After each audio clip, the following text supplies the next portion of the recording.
যে এক দফা দাবি, সেই এক দফা দাবির প্রতি সংহতি জানিয়ে আজকে বাংলাদেশ গণতান্ত্রিক ছাত্র সংসদ ঢাকা বিশ্ববিদ্যালয় শাখার উদ্যোগে আমরা এখানে প্রতীকী অনুসরণ করছি। কুয়েটের শিক্ষার্থীরা তাদের ভিসিকে অপসারণের দাবিতে প্রায় দীর্ঘ 2 মাস ধরে আন্দোলন করে আসছে।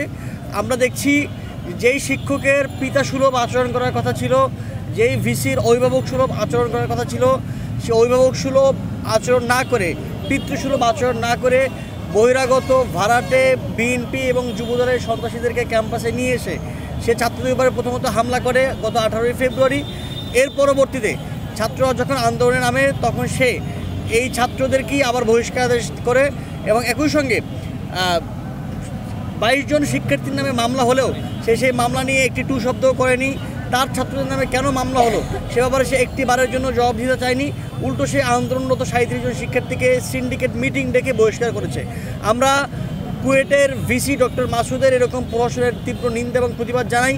বাংলাদেশ গণতান্ত্রিক ছাত্র সংসদ গত 15 ফেব্রুয়ারি সংবাদ সম্মেলন ডেকে এই নিন্দা জানিয়েছে এবং কুয়েটের শিক্ষার্থীদের যে এক দফা ডক্টর মাসুদের পদত্যাগ সেটির প্রতি আমরা আগেই সংহতি জানিয়েছিলাম।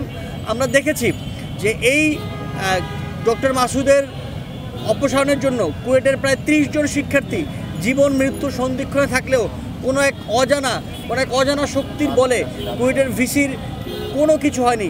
তিনি মোটেও অনুশোচনা প্রকাশ করেননি, তিনি শিক্ষার্থীদের কাছে যাননি।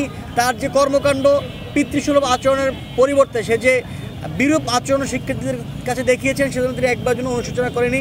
আমরা জানি না কিংবা আমরা শিক্ষার্থীরা বুঝতে চাইও না যে সেই দৈব বলের সেই শক্তিটি কী। আমরা যদি এটি বুঝি, আমরা যদি খুঁজতে যাই, তাহলে যারা এই শক্তির বলে এরকম একজন জালেম ভিসিকে এখনও পদে বসিয়ে রেখেছে তাদের বাংলাদেশে কোনো রকমের কোনো শিকড় থাকবে না। আমরা জানি যে এই কুয়েটের যে ভিসি ডক্টর মাসুদ তিনি কুয়েট ছাত্রদলের এককালীন সভাপতি ছিলেন। সুতরাং তিনি চেয়েছিলেন যে যেই কুয়েটে ছাত্র রাজনীতি বন্ধ সেই কুয়েটে নতুন করে ছাত্রদলের রাজনীতি শুরু করতে শিক্ষার্থীরা সেটির প্রতিবাদ জানিয়েছেন বলে আজকে শিক্ষার্থীদের উপরে এইরকম কালো অধ্যায় নেমে এসেছে। সুতরাং বিএনপিপন্থী এই ভিসিকে অতি দ্রুত অপসারণ করতে হবে এবং আমরা বাংলাদেশ গণতান্ত্রিক ছাত্র সংসদ আমাদের নীতিগত সিদ্ধান্ত হিসেবে আমরা মনে করি কোনোভাবেই দলীয় কোনো শিক্ষককে বিশ্ববিদ্যালয়ে নিয়োগ দেওয়া যাবে না। তাকে ভিসি বানানো, প্রক্টর বানানো, প্রো-ভিসি বানানো অন্যান্য প্রশাসনিক জাতীয় দূরের কথা, দলীয় পরিচয়ে গত 16 বছরে আমরা দেখেছি শিক্ষক নিয়োগের মাধ্যমে বিশ্ববিদ্যালয়ের শিক্ষার পরিবেশকে একেবারে ধ্বংস করে দেওয়া হয়েছে। গত 5 আগস্টের পরে আমরা শিক্ষার সংস্কারে এটি আর কখনো চাইনি এবং আমরা দেখছি 5 আগস্টের পরে একই জিনিস আবার পুনরাবৃত্তি হয়েছে। সুতরাং আমরা এই পুনরাবৃত্তি আর চাই না।